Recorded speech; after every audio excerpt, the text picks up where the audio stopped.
A ver, voy a partir con algunos pequeños datos de contexto o de diagnóstico.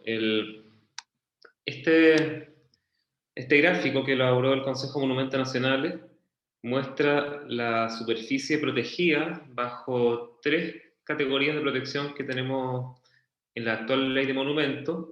En rojo los monumentos históricos, en amarillo las zonas típicas o pintorescas, que es la categoría, y en verde los santuarios de la naturaleza.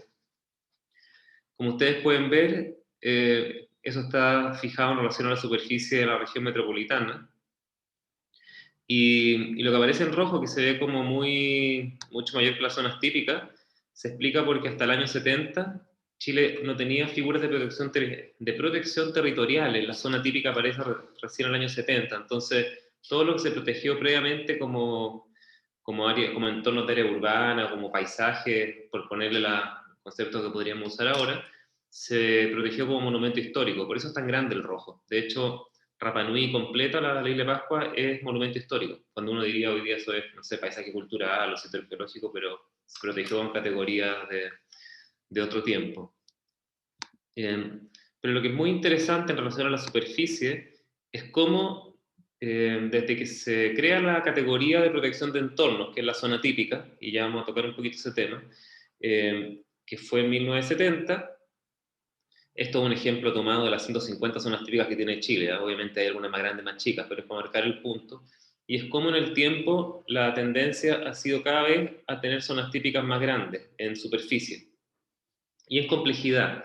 Y esto no es menor porque la figura zona típica, como está pensada, es como protección de entorno de monumentos históricos, y la norma dispone que cualquier intervención, por mínima que sea, de hecho dice o mera conservación, deberá contar con la aprobación del Consejo Monumento, que es un órgano que funciona centralizadamente y que no tiene estructuras de resolución a nivel regional. Entonces, tienes cada vez zonas más grandes, a cargo de una estructura centralizada que tiene que aprobar cada cosa que pasa ahí, y eso lo que explica es un colapso, primero un colapso en la permisología, pero también en la capacidad de gestionar de verdad esta zona. Entonces aquí vemos algunos ejemplos. Se fijan ustedes, está La Serena, que tiene yo creo que ese dato no está tan bien, yo recordaba 173 hectáreas La Serena, pero es del orden.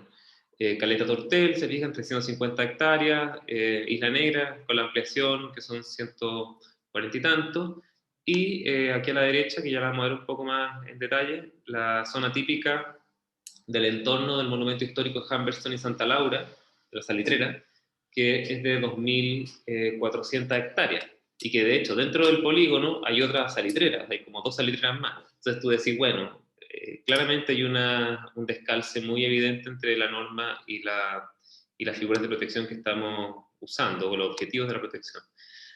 Este es La Serena, este es el plano de límites de La Serena, de la zona típica, de esta, según yo, 173, algo así, hectáreas. Y si se fijan ustedes, todo lo que uno conoce, no todo lo que uno conoce de La Serena, pero desde la Panamericana hacia el oriente, entre el río Elqui y las zonas altas, digan esas terrazas, todo eso es zona típica. Entonces, tenemos una diversidad de áreas dentro de La Serena histórica que es brutal, pero está todo protegido bajo una sola categoría de protección. Este es el caso de Yungay, Brasil, de los barrios Yungay y Barrio Brasil, que tiene 300 hectáreas también, con toda la sumatoria. Es bien interesante que digamos, los 80, fin de los 70, se protegieron otras zonas típicas menores dentro de este lugar, como el pasaje Lucrecia Valdés de Barro, o la zona, ¿cómo se llama?, de Barrio Conchitoro. Y esas zonas típicas antiguas quedaron subsumidas en esta nueva categoría de protección territorial, que uno se la explica en parte por la fuerte transformación urbana que tuvo Santiago con el subsidio de regeneración urbana de comienzo de los 90, y generó una gran cantidad de edificios altos que, en cierta manera, destruyeron las preexistencias, por muy frágiles que hayan estado, de la ciudad tradicional. Y en la zona, entonces, al poniente de la norte-sur, se generó un movimiento vecinal muy fuerte por proteger esa zona, y eso se transformó en una protección de este calado. Pero el punto es que estas zonas siguen estando a 5 minutos del centro y hoy día no tienen un plan de acción demasiado claro, no han sido incorporadas suficientemente a los instrumentos de planificación. Entonces la protección no ha ido acompañada ni de recursos ni de gestión efectiva del lugar. Entonces tenemos de verdad un problema normativo muy grande con estas áreas. Este es el que les mencionaba de las salitreras de Humberton y Santa Laura. La zona típica que se declaró se plantea como la zona de amortiguamiento un sitio UNESCO. En el paradigma de la Convención del 72 de UNESCO, uno protege una zona núcleo y una zona de amortiguamiento, una zona buffer. Y nosotros teníamos protegida la zona núcleo desde que se declaró la salitrera, que cuando fue como el 2006, más no, claro, como el 2006. Y no habíamos protegido la zona buffer. Entonces la buffer que se hizo ahora, hace un par de años, fue justamente esta que incorpora otras salitreras hacia arriba y que de hecho, con 2.200, 2.400 hectáreas, es muy difícil manejarlas con la ley actual. Esto para hacernos una idea de todo lo que está dentro de esa zona típica, o sea, las tortas de escoria, como le decía, otras, bueno, todo el poblado, todos los trazados, esas son puras fotos de Humberton. Hay otras cosas que, de hecho, hay 2 salitreras más, Don Guillermo y Peña Chica, que quedaron dentro también del polígono. Otro ejemplo, ya voy a pasar a la parte de área, que quise partir por algunos ejemplos. Esto es, lo que está en azul es la explanada al frente del templo del Nazareno de Cahuach, en Chiloé. Cahuach es uno de los 16 templos que son sitio patrimonio mundial UNESCO.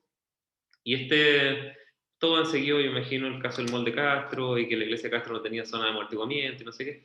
Bueno, en ese entonces, como el 2013, comenzamos un proceso de protección de entornos de la iglesia, que algunos ya están terminados, pero hay 2 que son bien complejos, uno es Cahuach y el otro es Castro.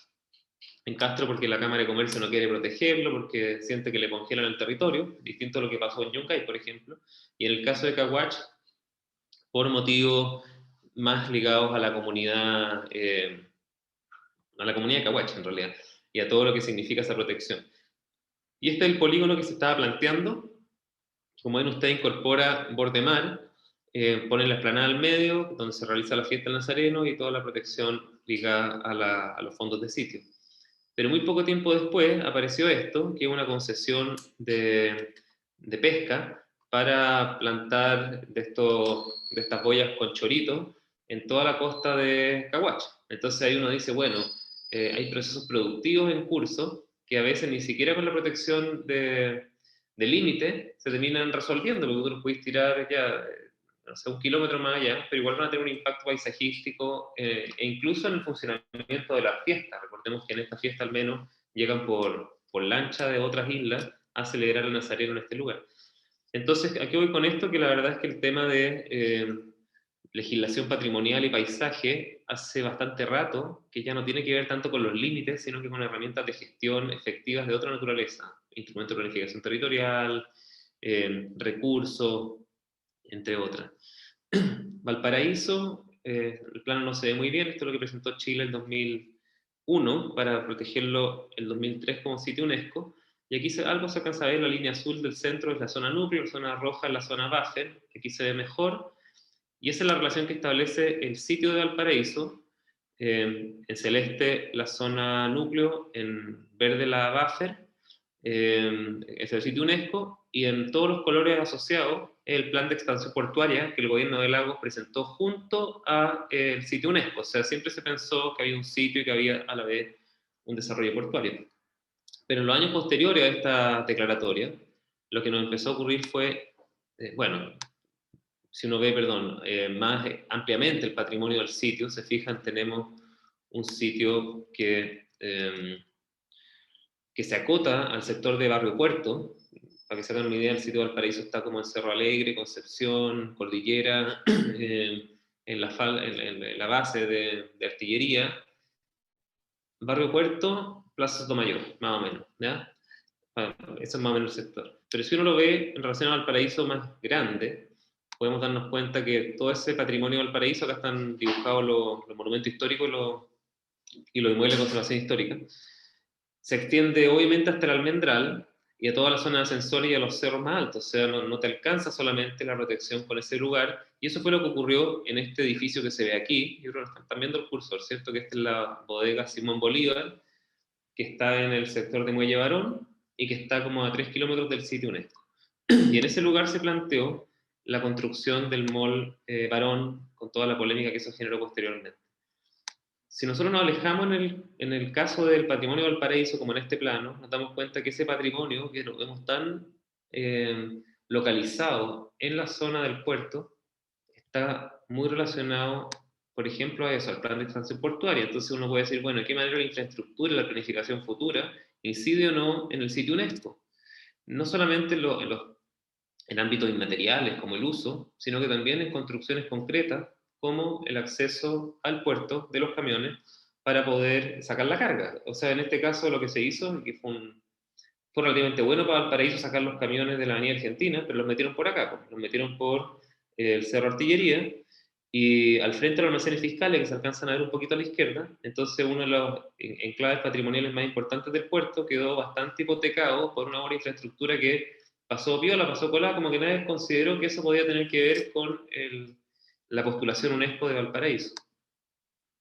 Y desde luego toda la polémica que se armó posteriormente con el plan de expansión del puerto y con el Mall Barón, que transformaba esa estructura patrimonial de la Simón Bolívar en un centro comercial. ¿Por qué pongo estos casos? Porque en realidad, si se fijan ustedes, el patrimonio cultural, en el caso de Valparaíso, ya no funcionaba tanto la figura del límite, sino que tenía que ver y tiene que ver con discusiones de orden administrativo, de gestión del sitio, con temas de planificación territorial, con temas de recursos, con temas de coordinaciones intersectoriales. Y nada de eso está hoy día considerado en la legislación nuestra. Entonces, y aquí paso ya a la parte más de la ley, entre otras cosas, porque yo aquí hice una pequeña introducción en temas más de paisaje, planificación, paisaje urbano histórico, qué sé yo. Obviamente la ley tiene muchas otras dimensiones de las cuales no voy a tratar ahora en esta conversación. Pero nosotros en términos generales, y a ver, no solo nosotros, digamos, como ministerio, sino que creo que este es un diagnóstico compartido hace como 50 años por el país, especialmente por aquellos que padecen el patrimonio, que viven en el patrimonio, o aquellos que han estado trabajando en torno a él. Ya, o sea, la ley de monumentos hace mucho tiempo que no funciona bien para lo que se propone. Nosotros creemos que se constituye un marco obsoleto. Es sabido que esta ley es del año 70, pero está basada en un decreto de 1925, y por lo tanto lo que nosotros tenemos es más bien una legislación de 100 años. Y eso no es retórica, porque es el año 25, en el decreto del 25, que se genera el Consejo de Monumentos como órgano centralizado, con una composición bastante parecida a la que tiene hoy. Tres categorías de protección: el monumento histórico, el monumento arqueológico y el monumento público, vienen del año 25. El paradigma legalista, que no contempla otras herramientas de gestión del patrimonio, también se fija el 25. Y lo que viene después es básicamente un mejoramiento del decreto 25, que se transforma en ley del 70. Se le incorpora la zona típica, se incorpora los santuarios de la naturaleza como categorías de protección que son posteriores, y se define que los sitios arqueológicos y paleontológicos son propiedad del Estado y están protegidos por el simple Ministerio de la Ley, que no requieren declaratoria. Son cambios bien importantes, pero sobre un marco anterior que nosotros seguimos ocupando y en alguna manera padeciendo. Tenemos un órgano, por lo tanto, muy centralizado. Las regiones que en Chile no deciden nada del patrimonio, eso es increíble. O sea, una pintura en la zona típica de Iquique, o en Aysén, o en Magallanes, o en cualquier lado, todo pasa por Santiago. O sea, tenéis que poner un cartel en la zona típica de Punta Arenas y tenéis que preguntar a un cenáculo en Santiago que se junta cada 2 semanas. Así funciona hoy día el patrimonio, y así con Chiloé, y así con Rapa Nui, y así con todo lo que está protegido. Y además no tenemos procedimiento y plazo en la respuesta. O sea, y eso a veces no es solamente un atraso de meses o años. Nosotros hace un par de años hicimos, 2018, un estudio para ver cuántas declaratorias se habían quedado sin respuesta desde que existe el Consejo Monumento, y vimos que entre 1925 y el 2018 eran 600 expedientes sin respuesta. O sea, alguien pidió, no sé, por el año 60 que le declararan un monumento, el 85 se cayó y todavía no hay respuesta. Entonces eso es para entender un poco digamos, lo crítico que es la cuestión. Entonces el cambio de la ley, y esto es coincidente con otros proyectos de ley previo también, Bachelet 1 hizo un proyecto en esta línea, el presidente Piñera 1 también, Son estos 4 puntos principalmente: avanzar hacia una visión integral del patrimonio cultural, material e inmaterial. Hoy día el foco de la ley nuestra es monumental, principalmente señalado en los bienes materiales, pero en bienes materiales estáticos, con valores y atributos fijos. La actualización de los consejos, y cuando decimos actualización es revisar su integración, y eso genera mucho escozor en algunos grupos, y es natural. Si tú tienes un gremio o una entidad que participa desde 1925 en una toma de decisión tan importante en lo público como el Consejo Monumento, obviamente no le va a gustar que vengan a moverle el piso en una legislación nueva. Eso nosotros lo entendemos, pero no puede ser un impedimento para actualizarlo. Y luego, la regionalización de la toma de decisiones. Esto es muy importante, lo vamos a ver ahora en detalle también. Avanzar en un foco en la gestión del patrimonio, y no solo la gestión, yo diría en la protección integral. O sea, la declaratoria está muy bien, pero tiene que haber una serie de pasos adicionales a la simple declaratoria legal, y ahora vamos a ver algunos de esos temas. Y procedimientos y plazos definidos, o sea, normar el funcionamiento de esta institución. Como antecedente, ya que hay algunas cosas que nosotros les mandamos, obviamente no voy a profundizar en ellas, pero solo para tenerlo como a la vista. Está la Convención de Patrimonio Mundial. A ver, cuando digo antecedentes, cosas que han estado siendo trabajadas por nosotros, por nuestros equipos, al momento de redactar el proyecto de ley y su indicación. Acá es un tecnicismo que después lo vamos a hablar, pero acaba de entrar un nuevo proyecto de ley sobre la base del anterior, después de una serie de consultas y tal. La Convención de Patrimonio Mundial de UNESCO del 72, que es una convención, la principal, digamos, que ha sacado UNESCO y bajo la cual Chile tiene inscritos 6 sitios. Ustedes los conocen: el campamento minero de Sewell, Cambridge en Santa Laura, Rapa Nui, Chiloé, Capañán, Valparaíso. La Convención de Patrimonio Inmaterial de UNESCO. Esas dos, yo diría, principalmente para los temas de paisaje, porque nosotros también hemos considerado otras convenciones, como por ejemplo la Convención de Tráfico Ilícito del año 70, que no viene mucho al caso para hablar de los temas de paisaje. Y luego, a nivel digamos, de documentos doctrinarios importantes en este tema, uno que es un clásico, ¿cierto? La Carta de Jardines Históricos, la Carta de Florencia del año 81, que ha sido parte de lo que hemos considerado, y después van a ver cómo lo hemos ido metiendo. La Carta de los Itinerarios Culturales del ICOMO del 2008.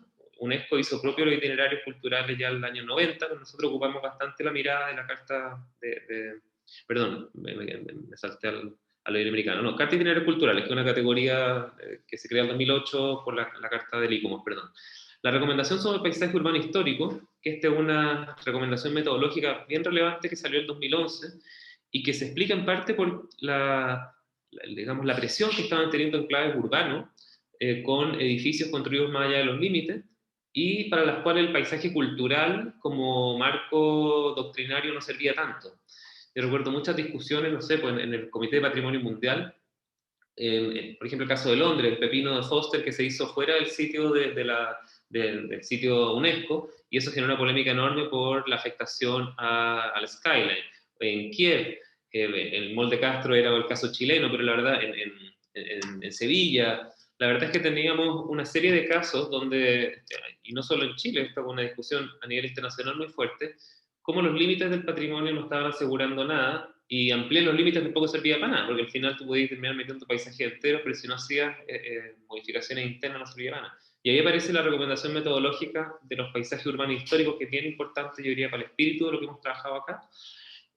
La Carta Iberoamericana del Paisaje Cultural de Cartagena, India, esto es lo que les decía, que los paisajes culturales se incorporan desde a nivel UNESCO, como más o menos el año 90, pero obviamente la discusión venía de antes. De hecho, hay cito un texto que está mal escrito el apellido, pero, o sea, el nombre, que lo tradujo la Romy, de la necesidad de ruinas, que de hecho J.B. Jackson habla del paisaje cultural, por ejemplo, muy tempranamente también, de la definición que le tomaba a la disciplina que estaba empezando a explorar, que era estos paisajes naturales o enclaves, entornos naturales intervenidos por el hombre.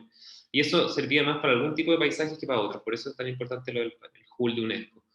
Quizás acá debería sumar también, porque de hecho fue bien importante la Política Nacional de Desarrollo Urbano de Chile, donde el patrimonio está metido como un eje de desarrollo, y eso fue bien importante en lo que nosotros trabajamos también De hecho, esta ley se considera parte de la implementación de la política.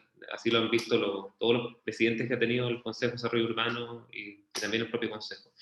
Y luego algunos textos que obviamente no aparecen en la ley, pero han sido importantes, algunos están puestos ahí. Ese de Salvatore Settis es bien interesante, esa es una charla cortita que hizo, que hizo en Chile.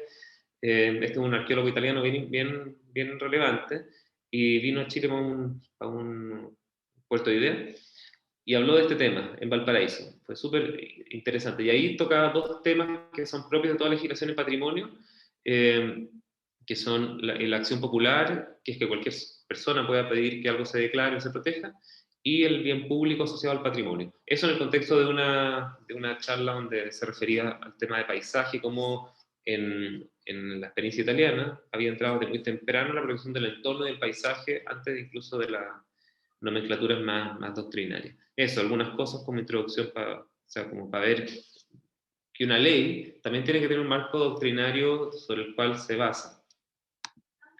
Y aquí vamos a los objetos ya específicos de la ley. A ver, nosotros definimos un primer título preliminar que quizás una pequeña vuelta. Cuando digo nosotros, ¿quiénes son nosotros? Obviamente esto es un compromiso de los gobiernos, son los que presentan estos proyectos. O sea, este proyecto toca temas tributarios, tiene un informe financiero de 24.000 millones al año, esa cuestión obviamente es labor del Ejecutivo hacerlo. Y como decía la Romy, además este proyecto no es un proyecto así solo del Ministerio de Cultura, sino que un proyecto firmado por 13 ministerios de los 24 ministerios que tiene el Estado de Chile. O sea, no es una cuestión así como, mira, que fácil, sale de taco. Esta cuestión la firma Minería, la firma Economía, la firma el MIMBU, la firma Medio Ambiente, la firma el MOP, la firma Justicia, la firma Interior, bienes nacionales, ya no me acuerdo. Fíjate, son 13 de los ministerios. Educación, porque toca ámbitos del patrimonio, de hecho como campo disciplinar bastante transversal, toca muchos temas de otros ministerios, y eso ha requerido negociaciones y diálogos, acuerdos, que no son solo para afuera, no son solo con los grupos de interés, digamos, que uno podría decir, lo digo en buena los grupos de interés, o sea, con el mundo de los arquitectos, de los arqueólogos, de los vecinos, de los pueblos originarios, qué sé yo, sino que también a nivel interno del Ejecutivo, poder aunar miradas. Y esto es bien importante, o sea, la palabra paisaje, ¿vieron lo que nos costó con medio ambiente consensuar una manera de tratar la palabra paisaje? O sea, solo eso. Aquí les digo lo que significó incorporar el valor geológico en los diálogos con minería. ¿Qué sé yo? O cambiar la ley de propiedad industrial para proteger el patrimonio inmaterial con el Ministerio de Economía. Así, esas cosas son parte de lo que la norma viene a abordar. Y esto se elaboró con los ministerios que les menciono, con todos ellos, energía también fue importante, pero también con gremios, con el Colegio de Arquitectos, con mesas de trabajo, con temas de derechos humanos, etcétera, con muchos grupos, con 40 audiencias en el Congreso, con encuestas públicas nacionales, con encuestas online, ya. Y todo eso como trabajo prelegislativo para llegar a la redacción, con el Consejo Monumentos. Ahí hubo 25 sesiones del Consejo Monumentos dedicadas a la redacción de la ley, por ejemplo. Eso no estoy siendo exhaustivo, pero para hacerse una idea general. Y así se construye este tema. Entonces, hay un primer título, que es de definiciones y principios, que plantea el objeto de la ley, que ustedes lo leyeron, no voy a pasarlo más o menos rápido. Lo que regula la ley: identificar, reconocer, proteger, salvaguardar, promover, difundir. Se fijan, pasamos de la simple protección a todo este ciclo completo, desde la identificación hasta la difusión. Entonces, antes teníamos la protección quizás muy fuerte, pero hoy día tenemos desde la identificación, desde la investigación al patrimonio, su promoción, su puesta en valor. Y la coordinación de distintos agentes, actores del Estado, sociedad civil. Eso es lo que marca este primer punto, cuál es su objeto. La definición de patrimonio, esta sí la voy a leer porque creo que fue una discusión bien importante. Se entiende por patrimonio cultural todas aquellas manifestaciones materiales y elementos inmateriales representativos de las diversas expresiones sociales y culturales presentes y pasadas que se hallan en el territorio de Chile, que contribuyen a construir identidades, fortalecer comunidades y que son transmitidas de una generación a otra, en un proceso continuo y dinámico de valoración que contribuye a la memoria histórica, social y cultural, al respeto al entorno natural y a un desarrollo humano integral y sostenible. es divertido cómo se redactan las leyes. Uno diría esto debería tener unos puntos seguidos entre medio, pero la verdad es que las leyes son como se dice, códigos un poco distintos. Pero esto, se fijan, cada palabra ahí está buscando hablar de algo, que algo sea representativo, por lo tanto no es único. Eso significa que más de uno cabe, distinto al paradigma UNESCO de valor universal excepcional, por ejemplo, que no es una jerarquía, sino que es representación, hay horizontalidad. Las expresiones son presentes y son pasadas. Esto es una mirada también hacia el futuro, hacia poder instalar el patrimonio en el presente y no solo como acervos, digamos, pasados. El rol de construir identidades, lo otro es que en el territorio de Chile, que se hallan en el territorio de Chile, no son chilenas, son halladas en el territorio de Chile porque Chile tiene una antigüedad mayor a la, digamos, a la republicana. Y así, no los quiero latear, pero en el fondo esos temas tratan de poner distintos énfasis. Los bienes patrimoniales y elementos del patrimonio cultural inmaterial. El objeto de protección de la ley. Está hablando de los bienes que se declaran, de los que son simple ministerio de la ley, de los que están hundidos, de todos los naufragios. En Chile, después de más de 50 años, pasan a ser monumento histórico, todos los pecios le llaman, a estos naufragios o estos hundimientos. Y también incorporar la noción del elemento de patrimonio inmaterial, que la palabra es súper rara, pero viene en la versión española de la Convención de UNESCO del 2003. Entonces nosotros tomamos la nomenclatura internacional de los elementos de patrimonio inmaterial para hablar en código común de las manifestaciones de patrimonio inmaterial.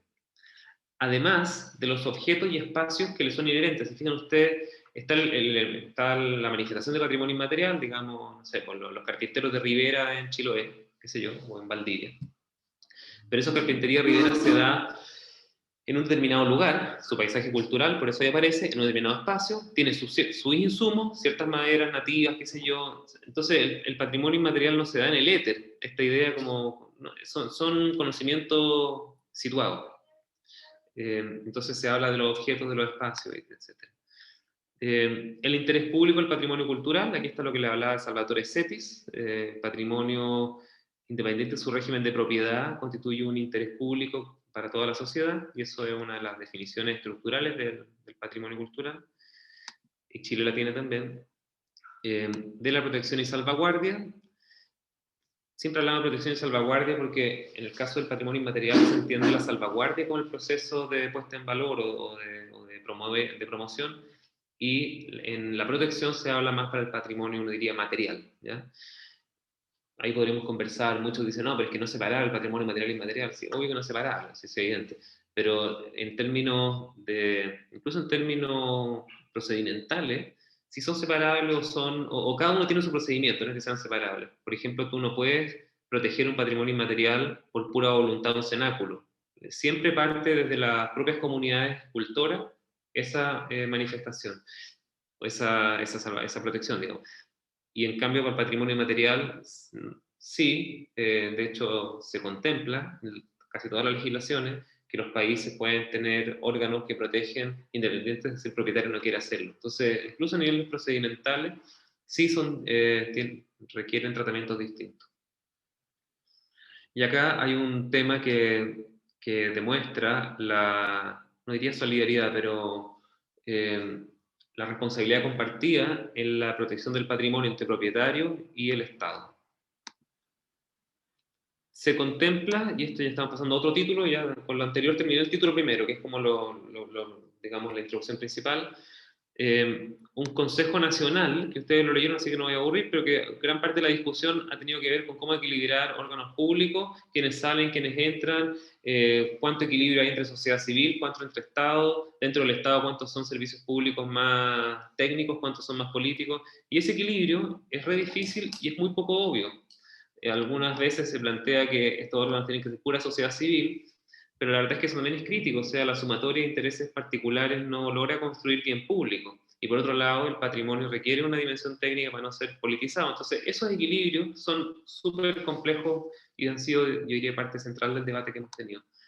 Y aquí está, después lo podremos conversar, cómo entró de vuelta al Congreso la composición del órgano nacional, y esto eventualmente va a ser de los temas que vamos a debatir ahora en el Parlamento. A nivel regional, lo que plantea esta ley es fortalecer a los consejos regionales de las culturas, la arte y el patrimonio, que son consejos creados con la ley del Ministerio de Cultura. Se crearon en el 2017 y entraron en vigencia en 2018. Entonces, lo que tengo marcado en rojo ahí son aquellas incorporaciones que se generarían en esa composición. Ese consejo está presidido por el secretario regional ministerial de Cultura, por el Ceremi Cultura, y tiene hoy día a los Ceremi de Educación y de Economía, Fomento y Turismo. A esa composición le agregamos en este proyecto de ley a obras públicas y a vivienda. Obras públicas porque el MOP maneja, bueno, por muchas razones, pero tanto por la coordinación entre obras de infraestructura y sitios arqueológicos, por ejemplo, bordes costeros, que sé yo, sea mucha intervención en el territorio que es del MOP, pero también porque el MOP maneja la agenda de proyectos patrimoniales regionales, ¿ya? O sea, el programa de puesta en valor del patrimonio lo maneja el MOP. Entonces, muy importante esa mirada acá. Y vivienda, porque como vamos a ver más adelante, hay muchos temas de planificación territorial, digamos, de coordinación con los IPT que pasan por el MINCO y también por los temas de subsidio y otros temas de fondos y etcétera que también más podemos. Bueno, no tengo casi nada de eso, pero después, si quieren, lo miramos, pero sí de la planificación territorial. En negro, eso nos toca, el director regional del Servicio del Patrimonio Cultural, de la ex-DIVAM, y acá está hoy día 4 personas representativas de las artes, la cultura y patrimonio, y lo que nosotros hacemos es que sobre esa composición de 4, hacemos que uno de esos 4 sea electo, se elija un cultor de patrimonio inmaterial entre esos 4. Esa es la modificación que hacemos acá, la única modificación en ese artículo. Luego ustedes ven, están los mismos negros, que están los municipios, están los pueblos originarios, están las universidades regionales, organizaciones ciudadanas, el gobierno regional, y sumamos 3, que son esos rojos que están allá abajo, un historiador o experto en historia local, un arqueólogo representante de la Sociedad Chilena de Arqueología, y ponemos la Sociedad Chilena y no el colegio, porque el colegio es entidad gremial, la Sociedad Chilena es sociedad científica, y un arquitecto con reconocida trayectoria en patrimonio, representante del colegio de arquitectos. Seleccioné algunas de las funciones de ese consejo solamente, pero también las podemos pasar rápido, y es del Consejo Nacional pronunciarse las declaratorias, revisar esas declaratorias, e incluir los elementos de patrimonio inmaterial, seleccionar los elementos de inventario que deban contar con medidas de protección y planes de salvaguardia, y velar por la promoción del patrimonio cultural en las políticas públicas, así como la incorporación y la coordinación de las protecciones patrimoniales en los instrumentos de gestión patrimonial y en los IPT. La cuestión de los IPT es bien importante y vamos a ver por qué, porque en el fondo acá, como veíamos para el caso de Valparaíso o de, no sé, La Serena, cualquiera, tan importante como la protección es que el plan regulador comunal esté armonizado con esa protección. Pues, o sea, tú puedes tener una protección patrimonial con protección a ciudades de 2 pisos y el plan regulador te permite 20 pisos. Las plusvalías sobre ese terreno son tan altas que genera conflicto y eso estimula el deterioro de las propiedades para que los sitios se vacíen. O sea, la verdad es que tenemos demasiados casos de tensión y de fricción entre la protección patrimonial y los instrumentos de planificación. Entonces, esa es una clave absoluta en toda esta cuestión. Luego la Secretaría Técnica Nacional tiene un rol que es mucho más de orden estratégico, de dar lineamiento a las secretarías técnicas regionales, digamos, de elaborar procedimientos, de tener comisiones técnicas, entre varias otras, porque toda la toma de decisión se transfiere de hecho a la región,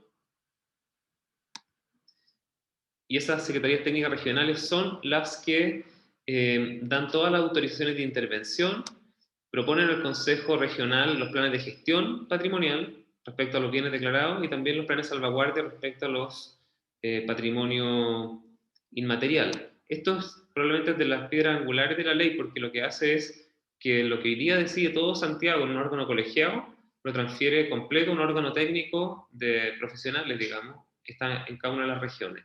Y en el caso de Rapa Nui, también monta una Secretaría Técnica Provincial Rapa Nui. Eso diría que es como hace explotar la toma de decisión y el poder de decisión a estos órganos técnicos.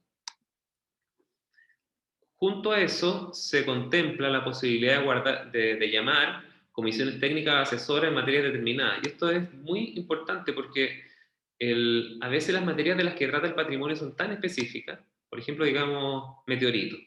ya meteorito en el desierto de Atacama. O sea, tú para hacer eso tenés que montar una comisión técnica, no hay que meter digamos, al único experto en meteoritos que hay en Chile, el Consejo Nacional, ¿se entiende? Entonces, hay muchas materias que son en extremo específicas, patrimonio industrial, jardines históricos, no tengo idea. Entonces tú podés tener comisiones trabajando en esas materias que informan luego las decisiones del órgano mayor. Pasando al tema de las categorías, se reemplaza la categoría del monumento nacional, de servicio monumental, por la de bienes patrimoniales, y esos bienes patrimoniales se contemplan en niveles bienes muebles, inmuebles, zonas, paisajes e itinerarios culturales. Además de los sitios de memoria, además de los monumentos arqueológicos y paleontológicos que están protegidos, igual que hoy día por el simple Ministerio de la Ley, e igual que los monumentos públicos, categoría que se amplía a los memoriales también, ¿ya? Y lo otro que es bien relevante en su ampliación es que estos bienes patrimoniales ya no solamente se declaran por valoraciones históricas, artísticas y antigüedad, como dice la ley de monumentos hoy, sino que se amplían al valor cultural, social, histórico, simbólico, religioso, científico, arqueológico, paleontológico, geológico, arquitectónico, urbanístico, constructivo, documental, literario, técnico, artístico, u otros afines. Y ese otro afines es el, ¿cómo se dice?, el bolsillo del payaso, en el fondo es el lugar donde cabe de todo, porque lo que importa aquí es que exista una flexibilidad en la valoración que dependa más de los atributos propios de un determinado sitio que de las limitaciones que la ley imponga, ¿ya? Y esa es esa salida de los afines. Pero los anteriores, obviamente, son énfasis, y les decía recién del geológico. ¿Por qué pusimos el geológico ahí? Porque había una gran, había propuestas, no una gran presión, digamos, pero había propuestas valiosas por incorporar una categoría propia para los geoparques, por ejemplo. ¿Se fijan? Los geositios. Y la verdad, y eso puede ser, y luego también para tener patrimonio industrial como categoría propia. Entonces, en vez de eso, nosotros lo que hicimos fue ampliar las lógicas de valoración y distinguir más o menos por tamaño. O sea, mueble, inmueble, zona, no solo por tamaño, sino por complejidad, pero si tú tienes un paisaje cultural que tiene atributos geológicos y sociales, por ejemplo, tú podrías estar protegiendo un geoparque con la misma figura que se vuelve mucho más flexible, que probablemente puede durar mucho más tiempo como norma. Y luego, bueno, toda la que queda bajo resguardo del Estado, etc. Y el deber de conservación que se entrega al propietario y se establece aquí la entrada del plan de gestión patrimonial. Y esto es bien importante porque el plan de gestión puede incorporar las intervenciones de un bien patrimonial. O sea, por ejemplo, no solo el plan de gestión, también plan de gestión, lineamientos de intervención y planos seccionales. O sea, nosotros estamos incorporando las herramientas que ya existen, tanto en el reglamento de zonas típicas como en el plan regulador comunal, para que esos instrumentos puedan señalar, por ejemplo, la pintura de fachada que ya hace tales colores, las intervenciones son así, cada tanto tiempo se va a mantener así. Entonces, queremos evitar que cada intervención tenga que ir a pedir permiso, sino que tú tengas un plan de gestión que lo puedes ir siguiendo en el tiempo y eso está sometido a cierto monitoreo, pero no a pura permisología. Aquí vamos con el patrimonio inmueble. Quise ponerlo porque, si se fijan ustedes, como yo estoy seguro que se fijaron, pero habla de son lugares, ruinas, edificios, estructuras, espacios públicos, parques, arboledas y jardines, cementerios, enterratorios, sitios, etc. O sea, incorporamos concretamente parques, arboledas y jardines. Obviamente uno no tiene por qué meterse más a fondo en eso. Al entregar el marco acá, tú puedes proteger parques históricos solamente haciendo referencia a esta norma. Zonas patrimoniales que reemplazan a las zonas típicas y pintorescas. Esto es bien relevante porque la zona típica y pintoresca hoy día, como está pensada como una protección de entorno, habla de cualquier intervención, bueno, de partida parte de la idea del pintoresquismo, de lo pintoresco, eso es obvio, y por lo tanto aquello que comparece a la vista en términos de pintura, de representación, te fijas lo que se ve, pero no penetra la discusión más tipológica, por ejemplo, es mucho más estilística que tipológica, si uno lo quiere poner en esos términos. Y por lo tanto, eso lleva a absurdo, y tengo dos casos donde la Contraloría General de la República ha interpretado esa norma, que es el Mercado Puerto Valparaíso y el edificio Sur con Punta Arenas, donde le dice al Consejo de Monumentos que no puede pronunciarse de lo que pasa del muro de la calle hacia adentro, porque la zona típica solo protege la fachada, lo que pasa en la calle. que es absurdo. O sea, del mercado de Puerto Valparaíso lo más importante es el interior, que es una cuestión obvia, y la fachada es menos relevante. Pero lo que dice la Contraloría es que tú casi que puedes demoler el interior sin mantener la fachada, y que el permiso del Consejo de Monumentos tiene que limitar a eso. Y el surco en Punta Arenas, un edificio industrial como portuario, así como unas bóvedas catalanas, mismo rollo. No, la fachada importa, las bóvedas catalanas, las pinzas, en el fondo se plantan libre las pinzas porque en realidad no es un problema de la Contraloría, es una interpretación estricta que hace la norma. Entonces, atacar esta cuestión, cambiarlo definitivamente e ir a zonas patrimoniales para atender estos temas que son más tipológicos, no solamente resuelve este problema coyuntural, sino que también estimula la creación de arquitectura contemporánea de calidad en barrios históricos, que es como un gran tabú. O sea, hoy día cualquier proyecto nuevo, o muchas veces, he visto como una amenaza, pero si tú entras al problema del patrimonio de la tipología, desde los sistemas constructivos y no desde el estilo, puedes ir enriqueciendo esas zonas patrimoniales. Esto muy en línea, de nuevo con UNESCO, los paisajes urbanos históricos, por ejemplo, que atiende justamente ese punto de manera muy nítida. Y luego los paisajes itinerarios culturales, que si se fijan ustedes, es muy somera la descripción, justamente para hacerla flexible en el tiempo, pero a pesar de eso es muy parecida a la que J.B. Jackson señala como protección de patrimonio, ¿cómo se llama?, de paisaje cultural. O sea, aquellos territorios que representan la interacción del ser humano con el medio natural, resultado de procesos sociales, económicos y culturales cuya presencia y expresiones materiales y inmateriales sean valoradas por ser el soporte de la memoria y la identidad de una comunidad. Listo. ¿Se fijan? Y con eso, y tú puedes decir, bueno, pero eso es todo. Sí, puede ser potencialmente muchas cosas, ¿cierto? Pero nos da la flexibilidad para operar en eso. Pero no todas. Y por eso incorporamos en el mismo artículo los itinerarios culturales.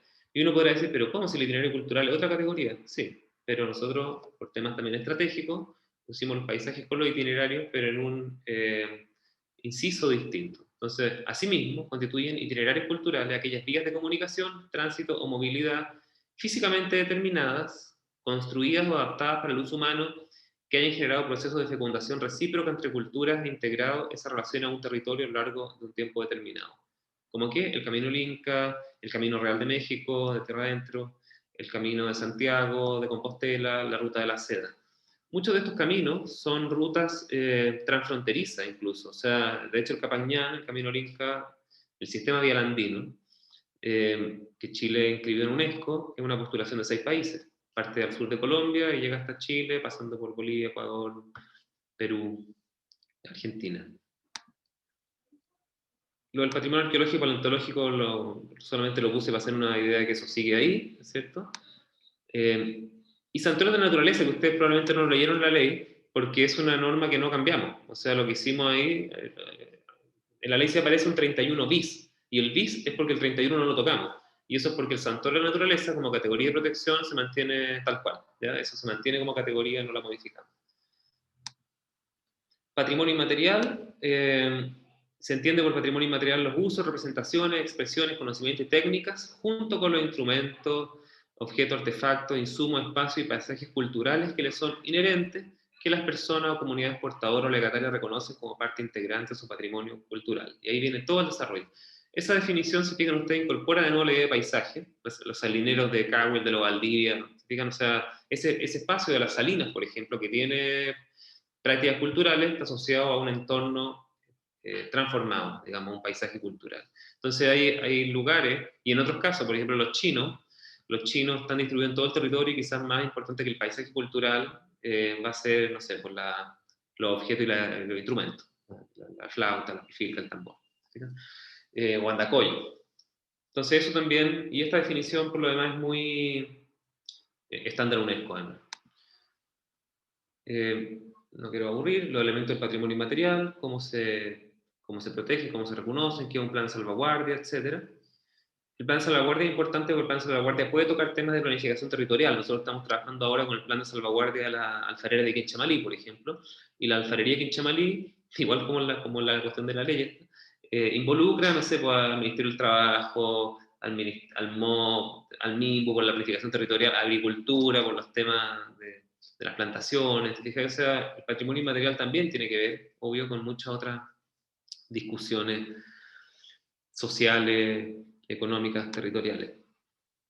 Esto es bien importante, los instrumentos de gestión patrimonial, los planes de gestión y planes de salvaguardia, o las medidas de salvaguardia. Eso es bien importante porque nosotros rehuimos la palabra planes para la salvaguardia, porque hoy día ocupamos plan de salvaguardia para el PCI, para el patrimonio inmaterial, pero la definición de un plan a veces es muy larga y a veces se requieren medidas mucho más al hueso. O sea, decir, una medida de salvaguardia puede ser arrendarle buses a los chinos para que haya magista andacoyo.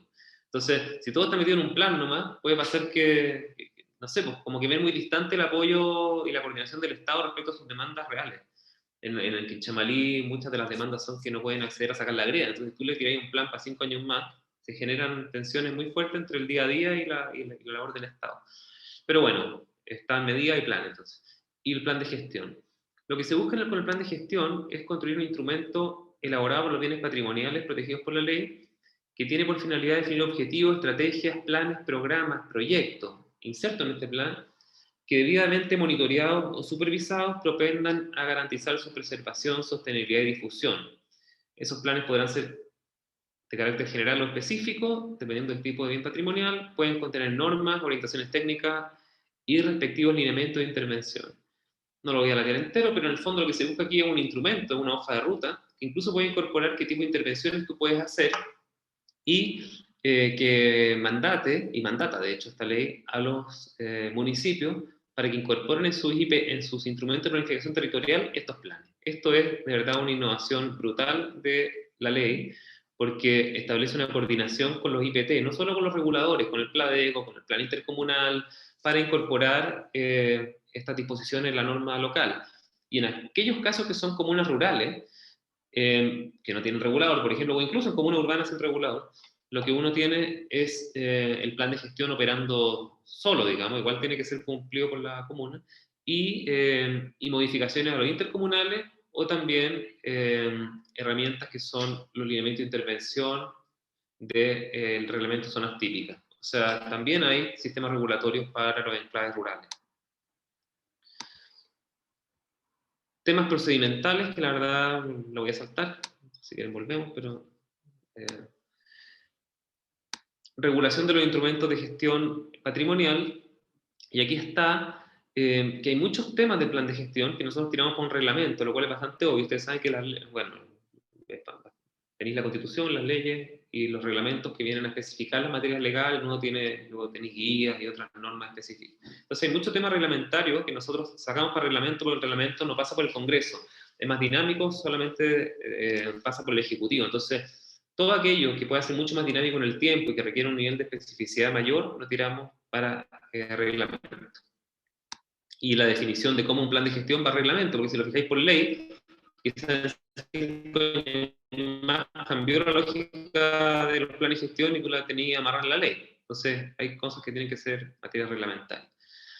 Ya, y esta es la última lámina para no terminar con puro texto, pero en el fondo este es un caso que nosotros desde la escuela, de hecho, nos tocó trabajar, que es el sistema de fortificaciones española en la frontera del Biobío de la Guerra de Arauco. ¿Ya?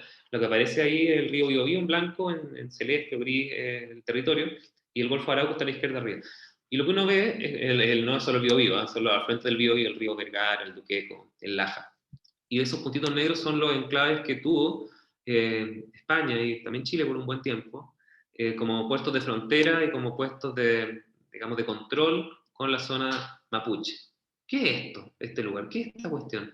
Nosotros lo presentamos, siempre lo conceptualizamos como un itinerario cultural, esto era una ruta, y lo que conectaba el itinerario era el río. O sea, en el fondo, el curso fluvial aquí, el recorrido del palabra itinerario cultural aquí era el río. Pero ese río conecta una serie de paisajes que son en algunos casos o de entornos naturales y también paisajes culturales, construidos por el mundo indígena y también por el español primero y luego por el mundo mestizo. Entonces, ¿cómo protege la ley de monumentos actual una cosa como esta? Bueno, no tiene mucho cómo. Protege el monumento, protege el sitio arqueológico, entonces se fijan, lo pongo como ejemplo, porque muchos de los temas de paisaje, plan de gestión, itinerarios culturales, sitio arqueológico, patrimonio inmaterial, se pueden ver reflejados en un ejemplo como este, y muchos otros, pero lo puse solamente para bajar de vuelta al área chica parte de las discusiones de la ley.